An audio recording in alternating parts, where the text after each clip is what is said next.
Emperors, how are you? I hope you're doing very well. I am so excited to do this presentation. This is a labor of love. I actually put years of study into this presentation. And we'll be looking at sort of the history of tarot, but also the origins of the symbolism that we see in there, why it's considered satanic or evil by some, what the roots of the symbolism is, and in a second session, this is going to be a two-parter. This first part will be mostly academic on the history, and then we'll actually go into the tarot and how to read it in a separate session.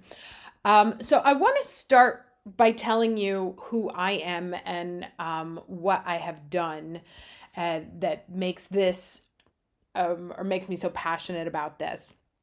So my life's work has evolved around the study of the relationship between communication and behavior. I have Mars in Gemini in the third house, and I also have Saturn on my south node in the house, which makes me skeptical about communication.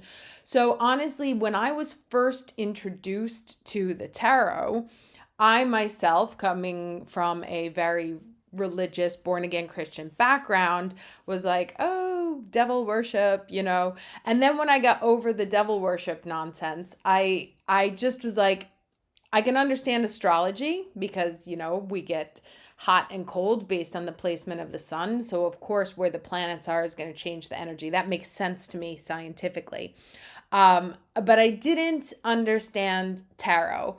And then one day, and so I would pick up decks and stuff like that, and I would try and read them, and it was just like a block, just looking at sort of pictures. And one day it opened up, it unlocked itself, and I kind of went into, again, as I said, I have this skepticism about communication. So I went into a deep dive to understand, okay, well, what are the mechanics behind it? Why could it work? And so that's what this is really about. This is my exercise into what's actually in the tarot that even the most skeptical mind, like myself, could relate to and be like, oh, okay, so it's not satanic worship nonsense. There's actually some science to it. So today I'm actually going to start like way back, okay? And we're actually going to talk about communication and how objects become symbols, how symbols become myths, how myths can be misinterpreted, and then how that feeds into the history of the tarot. And then in a separate section, we'll actually look at the tarot itself and talk about the major arcana and the road to salvation, the minor arcana, the players and the scenes, how to formulate your questions, how to read the answers in the cards, and then also road testing your cards and rules and regulations. I don't know why I wrote that. Ignore it. So I want to start off here with this quote from Arthur Edward Waite, who's obviously the author of the most widely diffused tarot deck used today. And he says the tarot embodies symbolical presentations of universal ideas behind which lie all the implicits of the human mind. And it is in this sense that they contain secret doctrine. The realization by the few of the truths embedded in the consciousness of all have not passed into express recognition by ordinary men. So basically what this means is there's some people who are in touch with their subconscious, and there are others that are not. The people that are not and refuse to even open that door are the ones that will look at tarot as nonsense cartoons written by Satan worshipers and practiced by people who are stupid. Those who understand the nature of the subconscious, the collective unconscious, that there is something more profound than just our simple conscious thinking processes, are the people that get it. And so, as I said, this presentation is going to be a bit academic in nature because I'm going to be trying to demonstrate the semiotic history of the tarot and how and why it works. And I'll also get into why the hatred or fear of tarot comes from, and also sort of debunking some of that mystical, magical stuff that we ourselves can put on it, and that it's really science kind of taken out of context. Now, as we know, there's a lot of resistance around the idea of esoteric tools. When you Google tarot, you get these kind of images, this nonsense as sort of like a Romany fortune teller who is trying to take your money. And if you mention astrology and tarot in certain circles, you can actually cause like a really visceral reaction. People can label you as an idiot or insane. But as I said at the beginning, my hypothesis is that there's actually there's a lot more science in the process of tarot than most would realize. And the function of what it is as a tool is less woo-woo than we might think. Now, to start the conversation, I want to take a huge step back and go to the building blocks. And in order to do so, we have to understand how the human brain processes information and why. Our brains have no choice but to make meaning out of the world around us. Now, there are certain areas in the brain that if they are damaged or impaired, that need to make meaning can go away. But let's say under neurostandard brains, it is the brain's default to categorize information. And it does this for a very specific purpose. If we had to learn everything about our environment around us as fresh information every day, we would be very weak beings. And so we archive information out of conscious memory or conscious working memory and into implicit memory, meaning that we create immediate associations. We look at something, we say, what does this remind me of? What does this do? What's the beginning, the end, and the outcome? And then we're like, okay, I know that, archived, back in the brain. I don't ever have to think about that anymore. And it does this so that our brain can be attentive to threats, because our brain exists exclusively to make sure that we arrive at the end of the day alive. And in order to do that, we have to be very conscious and vigilant in our surroundings. And so anything that can be archived as repeated information, tying your shoes, walking, emotional responses to certain things, it archives that stuff so we can be more vigilant beings. And then we ask ourselves 3 questions about any new piece of information. What is it? What does it mean? Does it help me or hurt me? Should I approach it or avoid it? And so this is an unavoidable human tendency to either archive or connect something that we see to something we've already experienced. And when we talk about communication, sometimes we can think of like, I said something, therefore I communicated it. And this is a misconception, because communication, the act of bringing together, is actually what exists in the space of what you said and what the other person perceived, right? So if I were to speak to you right now, if I were to pass into Italian and none of you speak Italian, I may say, well, I said it, but you didn't get it, because we don't have mutually agreed language that we're speaking in. And so we have a verbal language, but we also have a signal language, symbolic language, semiotic language. So we know internationally that when we see a red light on the street, we don't walk. When we see a yellow light, we take caution. When we see a green light, we go forward. Without this mutually accepted agreement around what those symbols mean, we're all kind of floating.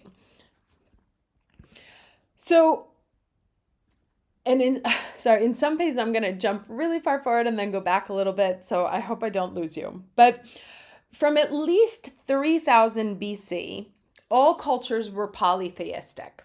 And how they understood the world was based on pure observation of what was going on around them, right?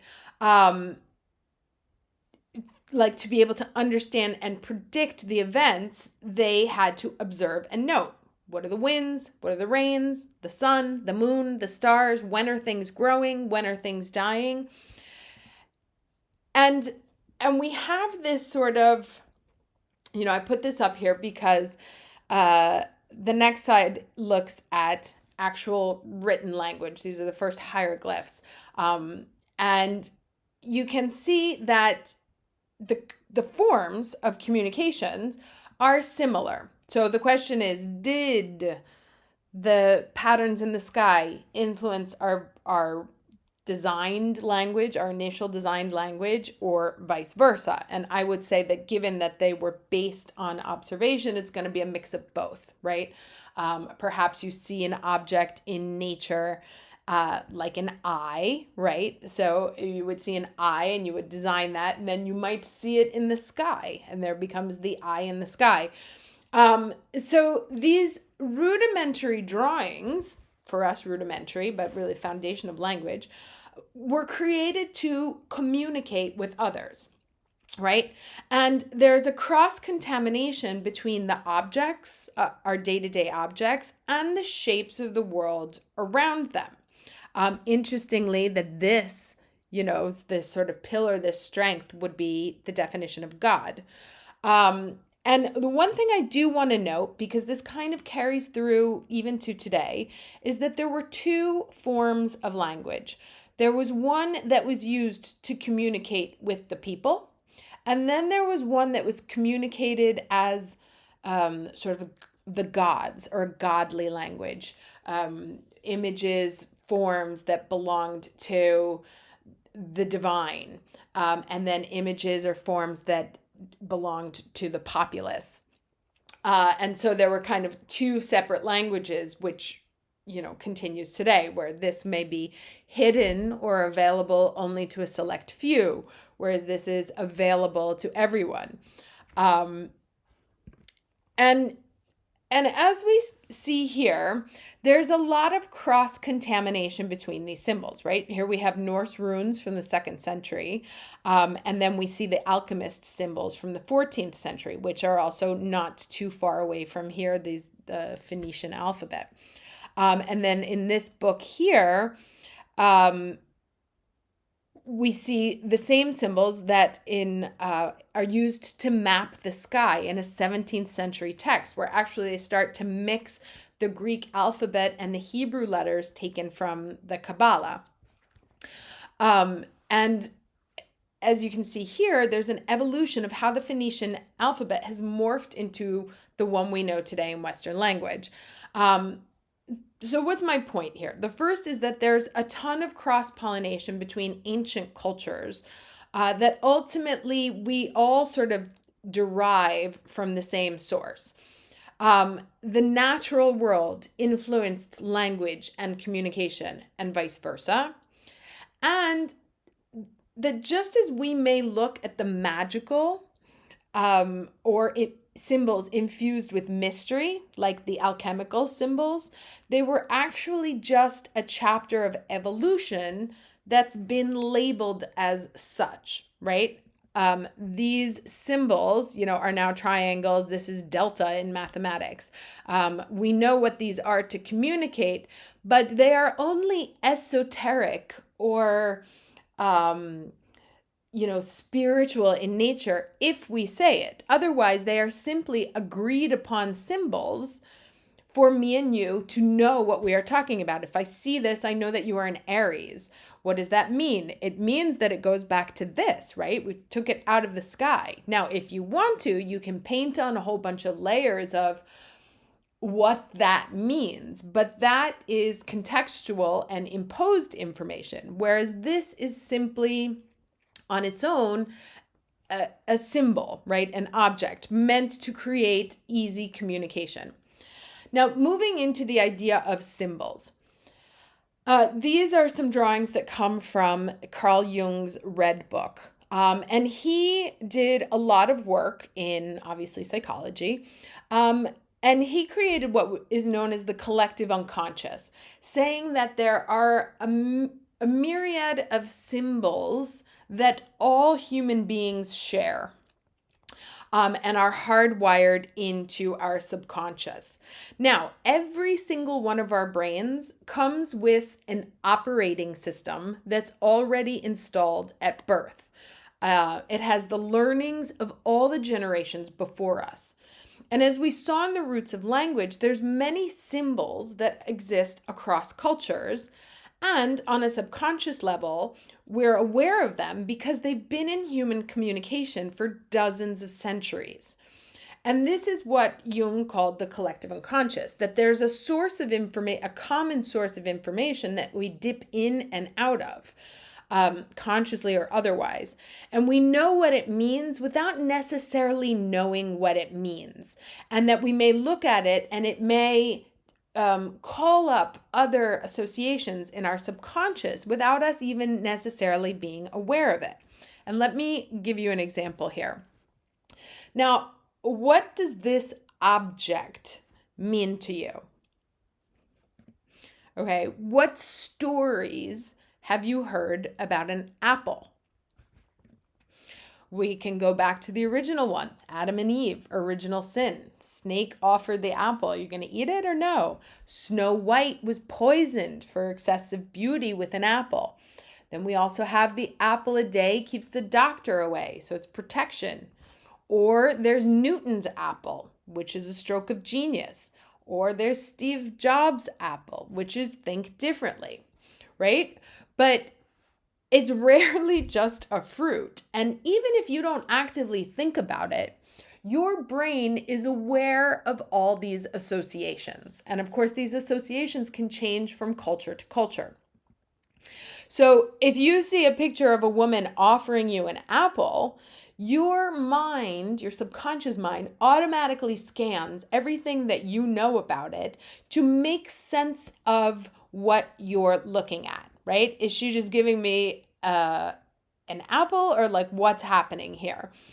And so it's not really an object, it's a symbol that is rich with meaning. And if we put on this woman a slightly sinister stare, you would probably not take it. The apple didn't change, but the clues around it activate your subconscious knowledge about how to decode that apple. And all of this happens in a nanosecond, like literally a fraction of a second. So when it's unconscious, this information, this process, we call it intuition. And our intuition is the database of knowledge that we have beyond our conscious reasoning. It can speak to us through physical sensations, through feelings, fleeting thoughts, or just instinctive behavior. So I like to define a symbol as a mark or a character used as a conventional representation of an object, function, or process. This isn't my definition, obviously. I got it out of the dictionary. This is not how I speak, but this was the one I thought was most appropriate. And then we have context, which is the circumstances that form the setting for something in terms of which it can be fully understood, right? So it's just an object. It should be an object, but because of the way the brain works, it actually becomes a symbol frequently. And then what we do with that symbol, how we process that symbol, depends on the context. And this is the case for all information. So when we look to interpret symbols, we go through the actual conscious job of trying to figure out what does this mean actively and not just relying on our instinct. We must also always take into consideration what role it has as an object, what myth we're dipping into, and the context in which we've discovered it. And this process is, as you saw at the beginning, I studied film and art history as well. This process is useful in any analytic analysis is a double. So anytime you're trying to analyze something to get to the truth of what it is, or the real message behind it, or the meaning, in an analysis of artwork, film, literature, even advertising, this is a really good process to go through. So I mentioned the idea of myths, and let's take a look at what they are and why they're important. Now, as I mentioned, our brain comes with installed operating systems. And as we go through life, we add on to that operating system with our own generational knowledge. And we have two ways of acquiring knowledge. One is through direct experience, meaning I put my hand on the oven and it burns. I stand in the rain and I get wet, cold, or uncomfortable. Or conditioned knowledge, where I'm told that rain is a bad thing and it ruins everything, or only evil spirits like fire. And if we think about that initial where communication lies, this happens like our cultural knowledge is, if you repeat a lie often enough, it becomes the truth. And it is through repetition that things become wisdom, right? If I say to you, I'm trying to make up one right now. I'm looking at my cat, so it has to be something to do with the cat. Like, cats will eat your face, right? Once, you'll say no. But if I repeat it 1,000 times and provide some form of evidence, you may start to believe it, right? So there has to be some kind of agreement that comes from demonstrable proof. So I would have to, if I said a cat eats your face 1,000 times, you'd still say you're crazy until I start showing you pictures of it or evidence of it. So really what a symbol is the object plus the story or the myth, plus the repetition, plus agreement, right? We have to agree that that's what it means. Okay, so I started with from at least 3000 BC, all cultures were polytheistic. Existence was based on observation of the world around them. Stories were created to give meaning to phenomenon that had no known logical explanation, right? And here I think of the Greek gods, the Roman gods, and all of the sort of cultural legends that we have. Frequently, they were dominated by a god figure that was either benevolent or malevolent, depending on how frightening the phenomenon was.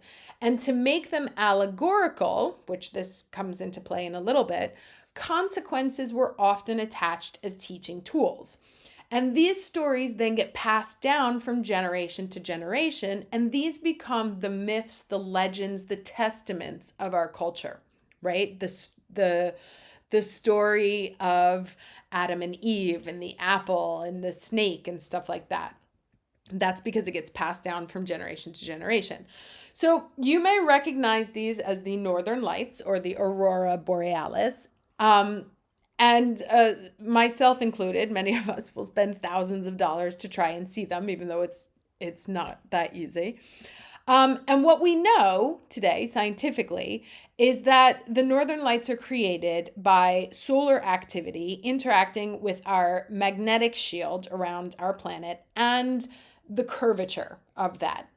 So it looks like it's dancing, colors are dancing in the sky, but it's a solar energy sort of bouncing off our magnetic shield. However, if you were born thousands of years ago, you didn't have that information. So you needed to create a story for it to make sense. The Greeks thought it was Aurora, the goddess of the dawn. In Asia, it was considered to be celestial dragons fighting. In Greenland, it was the souls of unborn babies. And each culture ultimately developed a myth that would explain what they were looking at. Now, for example, for the Sami, the indigenous Finno-Ugric people, the lights were meant to be feared and respected equally. But when the Northern Lights showed up, it was a bad omen because they thought that they were the souls of the dead. And so it was believed that you shouldn't talk about the Northern Lights. It was also dangerous to tease them by waving, whistling, or singing, and this would alert the lights to your presence. So if you caught their attention, they would come up and carry you to the sky, right? This thinks about our UFOs, which are frequently green, and beam down to pick you up. And a more extremist interpretation was that actually they would say that the northern lights could reach down and cut off your head. And according to the encyclopedia, it says that actually this culture continues they prefer to stay indoors when the northern lights are illuminating the sky, just to be on the safe side. I don't have any firsthand evidence of this. It was what the book said. So I don't know. But you can see how these sort of images, these natural phenomenon that we don't have any way of understanding, we turn into the story of our choosing. And then we pass it down from generations to generations to where it's possible that in 2022, there are still people who are terrified of this because of what they've been told for thousands of years. Another myth that appears frequently in esoteric works is the mythology of Isis and Osiris. And it was believed that when the Venus star dipped below the horizon, which tended to happen around, I can't remember if it's I think it's the Lion's Gate, or it's either 7/7 or 8/8. I don't remember. My apologies. But it was a period of mourning of Isis over the loss of Osiris, and her tears flowed and flooded the desert. Now, what we know now is that actually there was a water cycle happening. There was a ton of rain that would happen on the mountains to the south of Egypt. The rain would flow down into the Nile, overflow, and then that would be the flooding. But they didn't have this information, so they created allegory around it, which still exists to today. You know, we can still talk about Isis, the Egyptian god, and that 7/7 being an important moment. And like I said, some of this is also to demystify some of the symbols that we have, where it's not necessarily a magical phenomenon, it's an incredible natural phenomenon. Now, it does mean that it's a moment of abundance, a moment of energy, of water, but why it is actually more scientific than ritualistic. And then going into alchemy, which is another one, because we talked, a lot of the alchemy exists in modern day esotericism. But again, this is kind of has like a boring history. Alchemia was the Greek name for Egypt. Chemia was the name of the black earth found near the Nile. So this word that we've come to associate with sort of sorcery or transformation is actually just the name of the ground, right? It's a name of a soil. And Egyptians at the time were involved in the practice of purification of matter to achieve immortality. Kind of sounds a little like Botox today. But they would experiment with solvents, again, Botox, to try and keep their bodies alive as long as possible. Now, today we call that medicine and science, right? And yet the word alchemy still brings about images of sorcerers and magic, when really it's just chemistry. And all of these symbols that if you see on cards, I remember, and I bring this up because when I was growing up in the house with a born-again Christian mother, all of these symbols, they were considered demonic, right? She thought, that's how Satan communicates. And so the reason why I go about demystifying them is not to take the magic or the passion out of it, but also the sort of nonsense that these are agreed upon symbols to communicate that means fire, right? It's not the devil coming up to put a hex on anyone. It has a very scientific and grounded use that was to communicate with people who didn't have very advanced forms of language. And that whole time, because one of the issues is there's a lot of, as we would see in sort of the 19th century when the original tarot was developed, and also the secret societies, a lot of them were based on Egyptian mysticism, which again today would very likely be considered chemistry. And one of the things that contributes to this mysticism is the fact that the Library of Alexandria and the Temple of Solomon were destroyed. So there's no existing evidence to support or refute claims. And so we can make up whatever we want to about that period of time. And this was sort of like particularly in the characters who are involved in the dawn of tarot, in the tarot that we know today. They were sort of obsessed with Egyptian mysticism, and turning it into sort of sorcery and black magic and witchcraft, which of course does exist. I'm not saying it doesn't exist, but that is something that's intentionally done.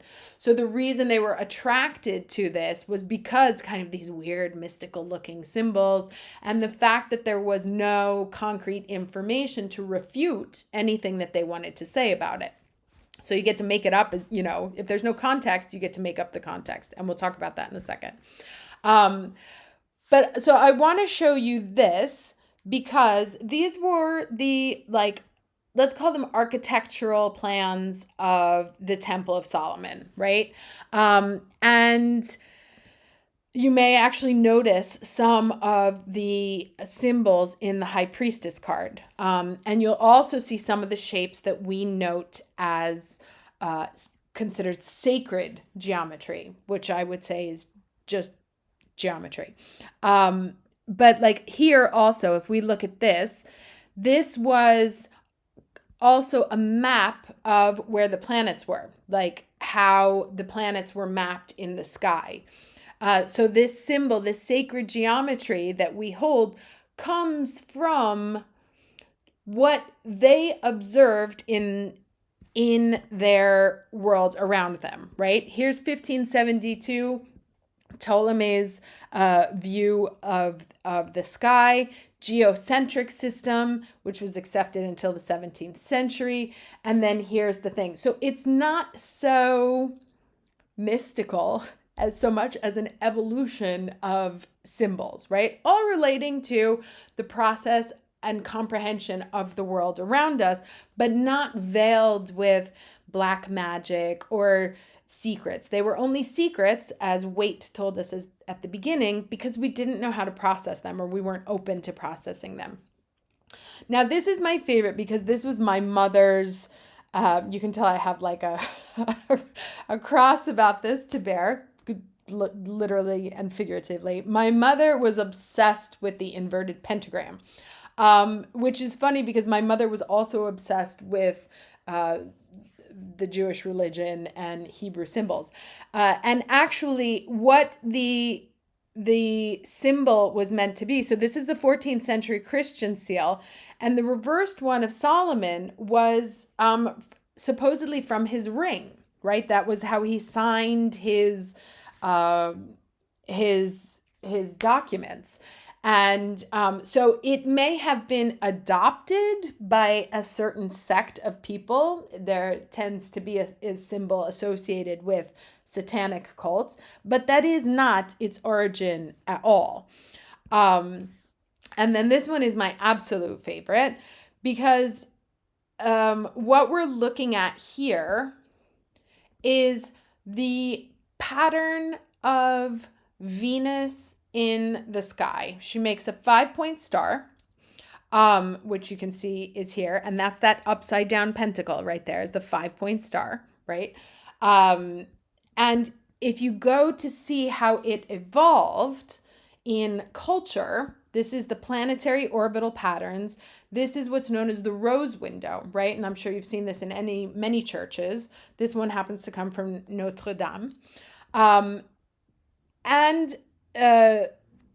So going over how other symbols form, this is the Ankh, which was the Egyptian symbol going back to, which came from the sky, which may have come from these letters, which may have been the roots of the Venus glyph, which may have been the roots of the rose cross, right? So these are like from basically a drawing of, oh, hey, that's where the stars are. It builds up into this symbol of secret societies and whatnot. But the reality is actually much simpler.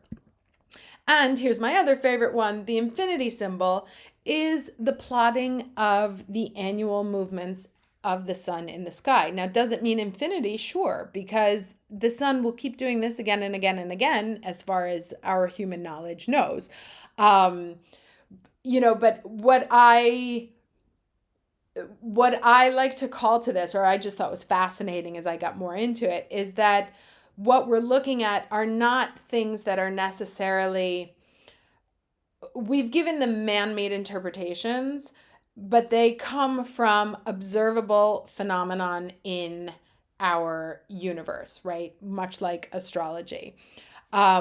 So we think of things as being esoteric or things we can't explain, but it's just because they haven't been proven, replicated, explained, or understood yet, right? And we have alchemy, which we paint up to be sort of this thing of mystery, which today would really banally be chemistry. Wizardry would probably be along the line of physics, and synchronicity they're starting to explain with quantum. And my feeling is that there's always been sort of a logical and scientific explanation to things that we consider to be mysteries and godlike. I mean, it is all godlike because obviously it all comes from source. So science is from source and the esoteric is from source. They are one and the same. And one day, and I believe in the not so distant future, what is considered magical will be realized to just actually be science. But where things get off and where people have a really hard time with the tarot and what they're really not understanding is they think that there's all of these sort of dangerous symbols that are for witchcraft or dark, the dark arts, but they're really just, Venus in the sky. And I feel like if more people knew what was behind the images in there, that they would actually be less terrified of, and here we go. I actually didn't even do that on purpose, but they would be less terrified of the esoteric. So how it came to be scary. Well, do you remember the game of telephone where you would like whisper something in your ear and then someone else would whisper? And by the time it got to the last person, like it was usually totally different and very funny. But things can also intentionally be misinterpreted, right? Like maybe I said this, she heard that, repeated something totally different, that associated to something that he thought was good or bad based on his experience, and he changed the message, right? And so symbols can become intentionally recontextualized, which is what we saw, right? These guys were just writing down their symbols. One group is like, hey, we want to worship Satan and we're going to take that. But it doesn't necessarily mean that's how it was intentionally, that's how it was intended. And here's something that I always find very interesting, particularly because, there's such hatred from the Catholic and the Christian churches towards the esoteric world. On the left, we have what we could consider to be a pagan or esoteric altar. And on the right, we have a Christian altar. And as we see, they're the same objects, yet for the Christians, one is considered holy and the other is considered evil. And what makes them different is simply the stories that were told about them and then repeated for centuries. And here, this gets hella deep. We're going to talk about the fall of paganism and the rise of Christianity. Now, as we said, everyone was polytheistic before supposed Christ, right? BC. However, it becomes very, very difficult to govern people who have lots of different gods, right? And so in 400, Constantine, ironically based in modern-day Istanbul, declares Christianity as the official religion. And paganism, which had been practiced up until that day, they didn't get rid of it outright. What they did is they kept all of the holidays and they reappropriated them under the Christian flag. And so they still got their days off. They still were able to recognize their holidays. They were just now in the name of the, quote, one true God, as opposed to your many gods. And so this way they could bring, let's say, all the rules of the land under one single rule book, as opposed to like this one worships Diana, and this one worships Jupiter, and they have different days and different rules and blah, blah, blah. And actually, after 400, to continue to study, like if you were studying paganism or what you had studied up until then, you would be put to death. And in 1300, astrology was outlawed as witchcraft. And so this is where the rise of the idea that those symbols were evil and they contained hidden and demonic messages. And here's a quote that comes from a 13th century guide for priests, which I love because it's basically valid today. Faithful priests should impress upon their people so that they know that magic arts and incantations cannot bring about any remedy for any human illnesses, nor can they heal in any way animals which are weakening or lame or dying, but rather these things are snares and traps of the ancient enemy, with which he perfidiously labors to entice the human race, right?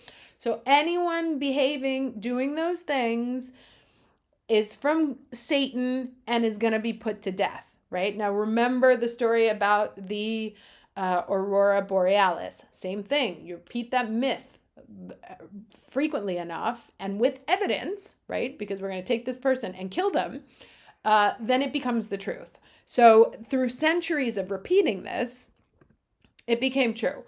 And here's literally the ultimate Cliff's Notes of how this evolved. 4th century, paganism is outlawed. Christianity takeover begins. The 11th to the 15th century is about expansion and consolidation on the Roman Catholic Church. The 13th century, as I said, astrology was outlawed. In 1307, the Knights of Templar are erased. Despite that, paganism and alchemy still practiced in aristocracy by a character Italian woman named Caterina Sforza. And alchemy, she was actually, today we would call her a naturopath, right? She was very interested in flowers and using the land and the trees and herbalists things to heal yourself. And then in 1491, the Solabusca tarot is designed here in Italy, and we'll take a look at that in a second. So let's get on to the roots of tarot. In the 15th century, playing cards in modern-day Turkey were all the rage, super popular. All the rich people were doing it.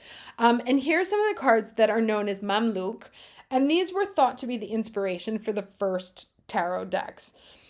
They were brought to Italy as a gift of one of the royal families. Now, back in that time, royal families, especially Italian ones, because that's the one we're talking about, they didn't buy yachts and Porsches.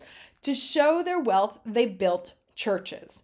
Royal families were considered to have a divine right and to have been selected by God. And if you've watched The Crown, there's an episode where Queen Mary explains to a young Elizabeth that royalty is put on earth by the gods, and that's why you're coronated in an abbey and not parliament. So the holier you were, the more royal you were, and vice versa. And the churches that they built, they used every surface that they had to deliver messages, right? There were no books because the printing press wasn't invented until 1440. And that would still take a while. People didn't know how to read, but you still had to indoctrinate these people into the new religion, right? You wanted everybody on the same page. And so they used their physical space and artwork to communicate the stories that were the religious stories that had been passed down and the teachings of Christianity and the way they wanted people to live. Now, these were also done in things known as theatrical parades that were called triumphi or triumphs, right? And these are 6 triumphi that were written by a poet named Petrarch in the 14th century. And these would travel town to town, spreading the word of God in a narrative form. right? And they had certain orders that the trionfi would happen in, and they had very specific relationships to each other. And this top image here is another painting of what a town looked like when the trionfi would come through. And the bottom here, you may recognize, is a modern day trionfi. And this is how, and as a matter of fact, these two, which I believe are from Carnival, are connected to the religious calendar. So you want to think of trionfi as like the first cinema or social media or movies. It's how the church reached the masses, right? And how they got everybody to learn the lessons that they needed them to learn. So back to the tarot. Now, remember, our rich royalty liked to make religious paraphernalia, and playing cards were very trendy. So the Visconti family, which was one of the ruling families of Milan, which is ironically where I live, was one of the first to create an allegorical deck of trionfi as playing cards. As a matter of fact, the first kind of tarot, they weren't called tarot yet, they were called trionfi. And they were not made, so this is important to know, they were not made for divination purposes. They were games, they were allegories, they were gifts, they were luxury objects. Think of these as like an old school Hermes bag. But it was a parlor game, right? And then in 1490, we have the birth of what is commonly regarded as the inspiration for the tarot deck that we know today. And this one is called the Sola Busca deck. And it belonged to the Marchesa Busca, who was a duchess of the Serbelloni family. And she had married into the Busca family. So this is a big, like the two ruling families getting married. And this was her wedding present. The cards were engraved in copper, painted by a Venetian artist, and they had 22 triumph cards, which we can associate to our major arcana, and 56 number and court cards, which were from the minor arcana. And many of the figures here are people that are known to the family, so placing royal figures as divinities in allegorical history. And actually the thing that's so interesting, again, since this is like, you may recognize this as the Three of Swords, what is one of the biggest misconceptions of the tarot is that it's actually chock full of Christian symbols. We'll talk about that in a sec. Now, back to my Cliff's Notes of history. 16th to the 18th century, it's all about the Reformation and religious options. In 1534, England breaks with Rome and starts the Church of England, ironically because he wanted to get divorced, which is like a whole conversation about the role of divorce now in the Church of England, but it started because he wanted a divorce. 1600s, the Puritans head to America. There's a rise in Rosicrucianism. Of secret societies and communications of a hidden nature. Now, Rosicrucianism goes back to that rose cross that we saw here, right? This was sort of their symbol. And the rose cross pays homage to the Venus star. And so what that set up was symbol that behind every symbol, this is now like an actual acknowledgement of it, behind every symbol they had a hidden meaning. Like they could put this cross, this rose cross, in public, but if you were indoctrinated into that sect, you would know what it meant. And so they were going back, you may recognize these also from the Temple of Solomon, etc., etc. They were going back to the original documents of Egypt, again, assigning to them whatever context they wanted because there was no proof to either make or unmake, so they got to make it up.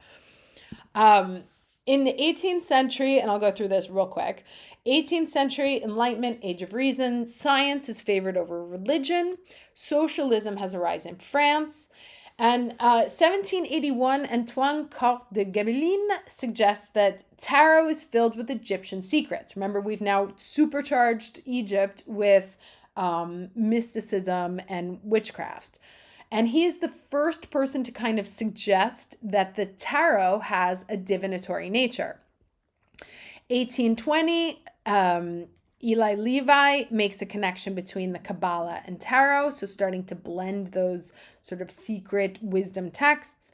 1856, the first use of the Tarot de Marseille, implying that there's a divinatory nature of the Marseille as well. And then we move into the 20th century, which is the rise of psychiatry and symbolism and the dawn of modern tarot. Now, in 1907, the Sola Busca deck was on display at the British Museum. And actually today it was purchased by the Italian government not too long ago. It's on display here at the Pinacoteca of Brera in Milan. If you're ever passing through, you should go visit. And in 1909, the Rider-Waite deck was created. And I'll talk about this a little bit more in a second. And then in 1916, Jung, so it's very mainstream, Jung publishes his, he writes about the collective unconscious. Now, Jung had done this book. He was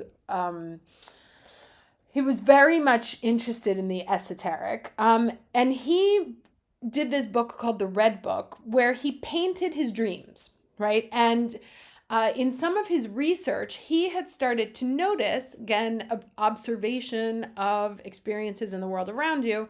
He had noticed that people from two totally different cultures, opposite sides of the world, were all having the same dreams, right? And this is where he starts to build the idea of the collective unconscious, and that we all exist with these images that clearly mean something to us on an unconscious level, regardless of where we were born.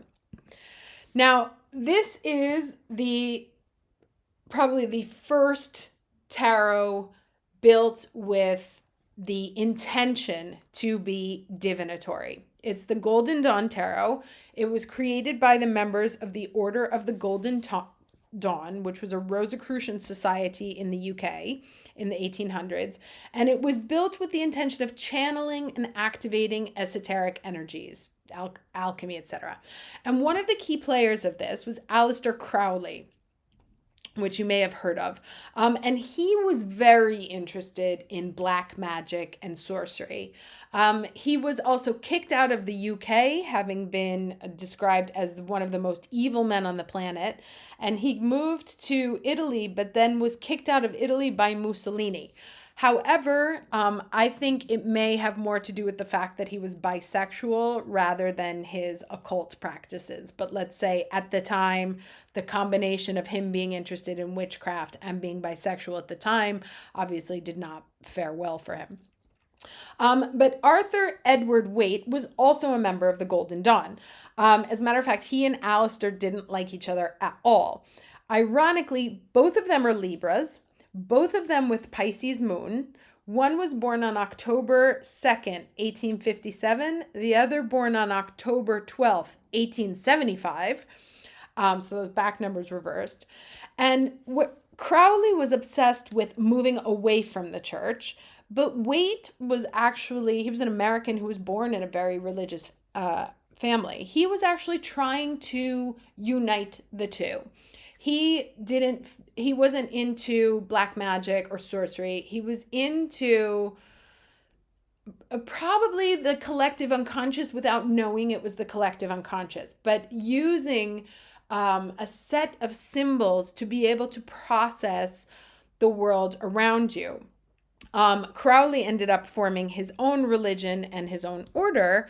And at the same time, poet William Yeats, who was also part of the Golden Dawn, had introduced his friend, illustrator Pamela Colman Smith, into the Hermetic Order of the Golden Dawn. And she joined in 1901, and met Arthur Waite. So when the two orders split up, Smith went with Waite, and they started their own thing called the Independent and Rectified Rite of the Golden Dawn, or the Holy Order of the Golden Dawn, not the Hermetic Order. And in 1909, Waite commissioned Smith to produce a tarot deck that would appeal to artists. And the result was what we know as the Rider-Waite deck, because of course we have to kick the woman off the thing. It was published by William Rider, Waite was the let's say the financer and the person who had the idea behind it, and he worked very closely with Pamela Coleman Smith to design it. But these are her designs, and as a matter of fact, these signatures here on the bottom, that's her signing every one of them. It is more appropriate to call it the Rider Waite Smith deck. But as you can also see here, she was clearly influenced by the Solabusca deck, which we know had traveled to the UK just a couple years earlier. And so we have here, finally, in 1909, we have what's known as the tarot for today. But as I said, like, because there was this growing thing of psychology going on at the same time, people were using it to tap into their unconscious and to use it not only, so like going back to my initial thing that I said about the tarot is I don't understand how this works, right? And how it works is that we look at these images and without even knowing how, they speak to us, right? Because they tap into a part of our unconscious and subconscious that we're not even conscious of, ergo it's subconscious. But that on some level, we know what this means without having to know what it means.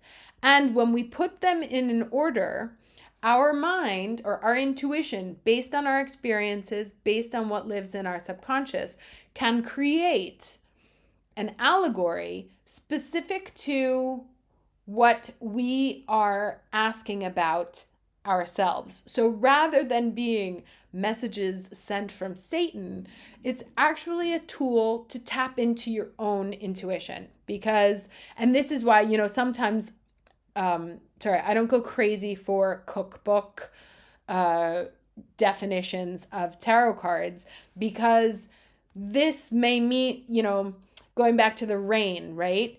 Rain to someone who lives in an arid country and hasn't seen rain in 10 years means something very different than someone who's planned an outdoor wedding without a plan B. So it's very hard for this to have one single meaning without considering the cards that are on the other side of it. And I'm kind of going into the second session here, but it has to be taken in unison with A, your question, B, the cards that are around it, and C, your personal experience of what that means. And that is what we will be talking about in the next session of this, where we'll look at the major arcana and the story that it was built to tell, in the specific order, the people that show up, the players and the scenes, where they come from, why they're there, what they were trying to elicit. And there's an incredible, I actually can't find it anymore. There was an incredible explanation of Joseph Campbell, who is a master of myths, about the major arcana and the story it was trying to tell, and how it is, let's say, an outcome of the cultural context that was happening in that moment. How to ask questions, how to see the answer that's coming to you, and how to road test your cards. So that will be in another session, hopefully sooner rather than later. I hope this was interesting for you. If you have any questions, feel free to hit me up, and I will see you at the next video. Take care.